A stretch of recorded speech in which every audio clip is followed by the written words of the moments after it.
दोस्तों, नमस्ते, सत श्री अकाल, सलाम वालेकुम। कैसे हैं आप सब? स्वागत है आपका एक आरोग्य रिएक्शन में। मैं हूं कविता। तो जैसे कि आप लोगों ने फरमाइश की है और जैसे मैं आपको बता रही हूं कि मैं इस समय इस्लाम और मुस्लिम कल्चर को क्योंकि एक्सप्लोर कर रही हूं, तो मेरे शब्द भी कुछ इस तरह उर्दू वाले निकलेंगे क्योंकि मैं सीख रही हूं और उनको अपने वीडियो में और अपनी रियल लाइफ में भी इम्प्लीमेंट कर रही हूँ। जैसा कि मैं हमेशा बताती रहती हूँ कि मुझे उर्दू खासकर थोड़ी पसंद आ रही है धीरे धीरे, तो उसके शब्द मुझे पसंद है, इसलिए मैं उसको यूज़ कर रही हूँ। और अगर कोई गलती हो तो उसके लिए ज़रूर माफ़ करें। तो मुझे जानना था मक्का मदीना के बारे में। मैंने अभी तक जाना कि हिजाब क्यों पहना जाता है, मैंने कुछ बयान देखे, तो अब मुझे क्यूरियोसिटी हो रही है अल्लाह के बारे में जानने की। तो सबसे पहले मैं शुरू करने जा रही हूँ कि मक्का मदीना का इतिहास क्या है। इसके बाद मैं और एक्सप्लोर करूँगी अल्लाह के बारे में। अगर आपके पास कोई सजेशन है तो वो मुझे ज़रूर बताएं। बट यहाँ देखते देखते मुझे एक बहुत अच्छी वीडियो मिल गई है जो पवित्र मक्का मदीना के बारे में बता रही है। तो अगर आप में से भी कुछ ऐसे लोग हैं जो जानना चाहते हैं इसके बारे में, तो पहले ये वीडियो देखते हैं और फिर बात करते हैं। तो आइए शुरू करते हैं।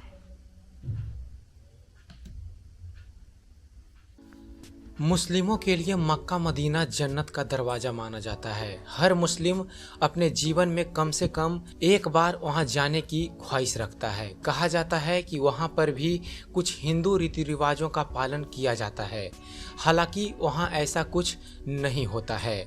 हेलो दोस्तों, मैं हूं सुबोध और आप देख रहे हैं ज्ञान मंथन।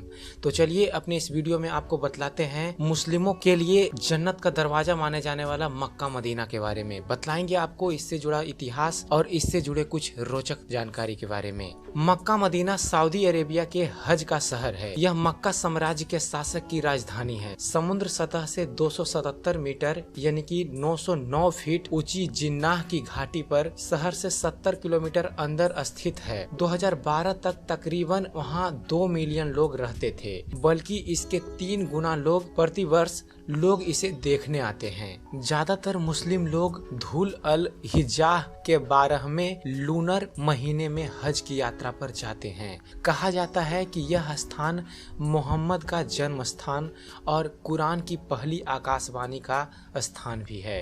यहाँ मक्का से 3 किलोमीटर की दूरी पर एक विशेष गुफा भी है। इस्लाम धर्म में मक्का को सबसे पवित्र शहर माना जाता है। मक्का में इस्लाम धर्म के लोग इसे काबा का घर भी मानते हैं। मक्का पर लंबे समय तक मोहम्मद के वंशजों ने शासन किया है, जिनमें शरीफ भी शामिल हैं, जो स्वतंत्र रूप से शासन करते थे। मक्का का निर्माण 1925 ईस्वी में इब्न सौद ने आकार और आकृति को देखते हुए मक्का एक बेहतरीन और खूबसूरत इमारत है। अब आपको बतलाते हैं काबा के बारे में। प्राचीन काल से ही मक्का धर्म तथा व्यापार का केंद्र रहा है। यह एक सक्रिय बलुई तथा अनुपजाऊ घाटी में बसा है, जहां वर्षा कभी कभी ही होती है, मगर नगर का खर्च यात्रियों से प्राप्त कर द्वारा पूरा किया जाता है।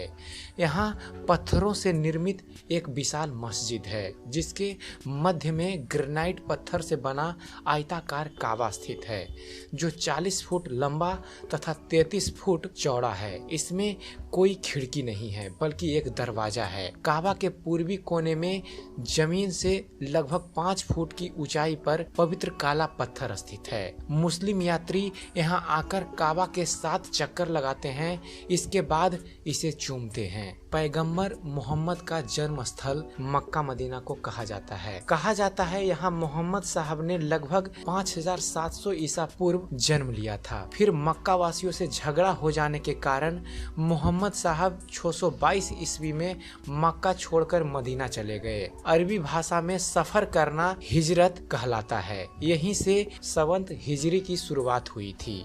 मोहम्मद साहब के पहले मक्का का व्यापार मिस्र देशों से होता था। मस्जिद के समीप ही जमजम का पवित्र कुआं है। पैगंबर मोहम्मद साहब ने शिष्यों को अपने पापों से मुक्ति पाने के लिए जीवन में कम से कम एक बार मक्का आना आवश्यक बताया है। अतः विश्व के कोने कोने से मुस्लिम लोग पैदल, ऊँटों पर चढ़कर, ट्रकों में तथा जहाजों से यहाँ आते हैं। पहले यहाँ पर केवल मुस्लिम धर्मवासियों को ही आने का अधिकार प्राप्त था। इसके कुछ मील तक चारों ओर के क्षेत्र को पवित्र माना जाता है। अतः इस क्षेत्र में कोई युद्ध नहीं हो सकता और ना ही कोई पेड़ पौधा काटा जा सकता है। अब आपको बतलाते हैं मक्का मदीना का हज यात्रा का समय क्या होता है। कहा जाता है सऊदी अरब की धरती पर ही इस्लाम का जन्म हुआ था, इसलिए मक्का और मदीना जैसे पवित्र मुस्लिम तीर्थ स्थल उस देश की जागीर हैं।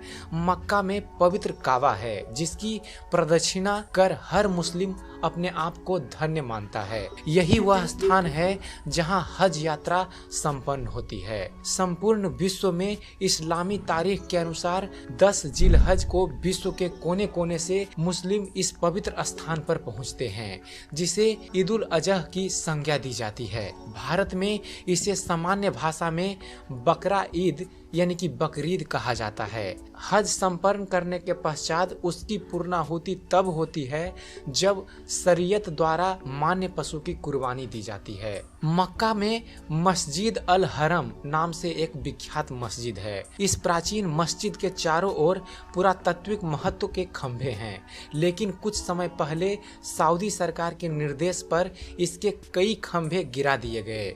इस्लामी बुद्धिजीवियों में से अनेक लोगों का यह मत है कि इसी के पास से पैगंबर साहब बुर्रक यानी कि पंख वाले घोड़े पर सवार होकर ईश्वर का साक्षात करने के लिए स्वर्ग पधारे थे। बताया जाता है कि मस्जिद अल हरम 356,800 वर्ग मीटर में फैली हुई है। कहा जाता है कि इसका निर्माण हजरत इब्राहिम ने किया था। अब इस मस्जिद के पूर्वी भाग के खंभों को धराशाही किया जा रहा है। इतिहास की दृष्टि से इसका महत्व इसलिए अधिक है क्योंकि यहाँ पैगंबर हजरत मोहम्मद एवं उनके साथियों के महत्वपूर्ण क्षणों को अरबी में अंकित किया गया है। चलिए अब आपको बतलाते हैं मुस्लिमों के पवित्र धार्मिक स्थल मक्का मदीना के अंदर है क्या। दोस्तों, मक्का की आधारशिला आज से लगभग 1400 वर्ष पूर्व मोहम्मद पैगंबर साहब के द्वारा की गई थी। यह बाहर से देखने में एक चौकोर कमरा नुमा इमारत दिखाई देती है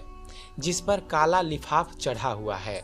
इसके चारों तरफ मस्जिद बनी हुई है जिसमें हज के लिए आने वाले यहाँ तमाम मुस्लिम समाज के लोग जायरीन अल्लाह की इबादत करते हैं और अपने गुनाहों के लिए माफी मांगते हैं। मक्का में ही पैगंबर साहब के चरण के चिन्ह भी मौजूद हैं। इन्हें भक्तों के दर्शनार्थ के लिए रखा गया है। सभी वहाँ पर जाकर इनके दर्शन कर अपने आप को धन्य समझते हैं। इसके अतिरिक्त मक्का में एक काले रंग का पत्थर भी है जिसे मुस्लिम लोग चूमते हैं तथा मन्नत मांगते हैं। मक्का में ही एक कुआं भी है जिसका पानी कभी नहीं सूखता। जायरीनों के लिए 24 घंटे इस कुएं से पानी निकाला जाता है। इस पानी को पवित्र मानकर इसे विभिन्न कामों में लाया जाता है। आज से लगभग 70 वर्ष पूर्व मक्का ऐसा दिखता था। वहाँ तब काले लिफाफ से ढका चौकोर कमरा नहीं हुआ करता था, वरन खुला हुआ एक स्थान था जहाँ सभी अल्लाह की इबादत करते थे। वाओ, ये तो बहुत ज़्यादा सुंदर हो गया एंड इसकी हिस्ट्री तो काफ़ी ज़्यादा इंटरेस्टिंग लगी मुझे। एंड खैर, ये कोई भी धर्म हो अच्छा होता है, आप एक विश्वास रखते हो, जाते हो, बट ये भी साथ में अच्छा होता है। जैसे आजकल का जो टाइम है, हमें हर कल्चर, हर रिलीजन को एक्सप्लोर करना चाहिए और बाकायदा हर रिलीजन एंड हर कल्चर की रिस्पेक्ट करनी चाहिए। तो बहुत अच्छा होता है जब आप इस तरह के कल्चर्स, रिलीजन्स में जाते हो तो आपको पता चलता है कि India is such a diverse country और हम सब लोग साथ में मिलके रहते हैं और इतनी सारी चीज़ें हैं जानने को। अगर हम एक दूसरे के कल्चर्स को एक्सप्लोर करें तो आई थिंक ये जो मोनोटोनस सी लाइफ है हमारी, ये काफ़ी इंटरेस्टिंग सी हो जाती है। जैसे कि being an Hindu exploring this Muslim culture, therefore कुछ इसी तरह सिख्स के बारे में या क्रिश्चियंस के बारे में पता चलता है। तो ओवरऑल काफ़ी इंटरेस्टिंग हो जाता है एंड मेरी धीरे धीरे क्यूरियोसिटी बढ़ती जा रही है अब अलग अलग रिलीजन्स को जानने की। सो उम्मीद है आपको ये वीडियो अच्छी लगी होगी एंड मेरे दिमाग में काफ़ी कुछ क्लियर हुआ मक्का मदीना को लेके। सो काफ़ी अच्छी वीडियो थी एंड मैं मिलती हूँ आपसे अगले सेशन में। तब तक के लिए जय हिंद, सलाम वालेकुम एंड आप सब अपना ध्यान रखिएगा और चैनल को लाइक, शेयर एंड सब्सक्राइब करना ना भूलें।